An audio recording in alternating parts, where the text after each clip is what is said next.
Hello friends, இன்றைக்கி நம்ம மைதா மாவு ரவை வச்சு ஆப்பம் செய்யலாம். அது எப்படி செய்யுதுன்னு பார்த்துடலாங்க. மைதா ஒரு கப் சேர்த்துக்கலாங்க. இதே கப்பில் ரவை சேர்த்துக்கலாங்க. நம்ம எந்த கப்பில் மைதா எடுத்தோமோ அதே கப்பில் ரவை எடுத்துக்கலாம். பாதி கப்பு ரவைங்க. அதே கப்பில் ஒரு கப்பு சர்க்கரை சேர்த்துக்கலாங்க. ஏலக்காய் பவுடர் சிறிதளவு சேர்த்துக்கலாங்க.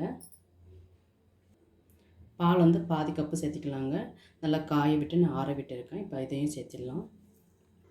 இப்போ இதெல்லாம் நல்லா மிக்ஸ் பண்ணலாங்க. பாருங்கள், தோசை மாவு பதத்துக்கு வந்தாச்சு. கட்டி எல்லாமே உடைச்சாச்சுங்க. பாருங்க, இந்த அளவுக்கு தாங்க இருக்கணும். இப்போ இது எப்படியே ஒரு 10 நிமிஷம் மூடி விடலாங்க.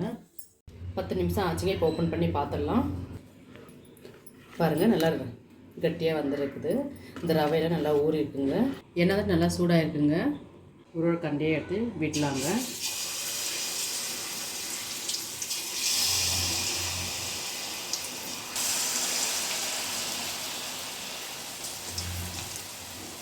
விடும்போது கேஸ் ஸ்லோவாக வச்சிடலாம். ஒரு கரண்டி எல்லாமே ஒன்றுத்துலேயே ஊற்றி விட்டுடலாங்க. திருப்பி போட்டுக்கலாங்க. எல்லாமே திருப்பி போட்டாச்சுங்க. நல்லா வெந்து வந்திருக்குங்க. பபிள்ஸ் எல்லாம் கம்மியாகிட்டு இருக்குது.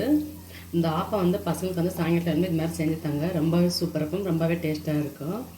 எனக்கு இது மைதாவும் ரவை வச்சு தான் செஞ்சுங்கன்னு சொல்லிட்டு சொல்லவே முடியாது. அவ்வளோ டேஸ்ட்டாக இருக்குங்க. பசங்க கொடுத்தாங்க அப்படியே வாங்கி சாப்பிட்டுட்டு வாங்க. அவ்வளோ சூப்பராக இருக்குங்க. இப்போ இது எடுத்துடலாங்க. ஆப்பம் ஸ்வீட் போண்டா ரெடி ஆகிடுச்சுங்க. ரொம்பவே சூப்பராக டேஸ்ட்டாக இருக்குங்க. கண்டிப்பாக ட்ரை பண்ணுங்க. பசங்களுக்கு இந்த மாதிரி சாயங்கால டைமில் செஞ்சுத்தாங்க. விரும்பி சாப்பிடுவாங்க. வேண்டான்னு சொல்கிறவங்க கூட விரும்பி சாப்பிடுவாங்க. இந்த டிஷ் உங்களுக்கு பிடிச்சிருந்தால் லைக் பண்ணுங்கள், ஷேர் பண்ணுங்கள், கமெண்ட் பண்ணுங்கள், சப்ஸ்கிரைப் பண்ணுங்கள், பக்கத்தில் மெமரி அமைத்திக்கோங்க. ஓகே ஃப்ரெண்ட்ஸ், பாய்.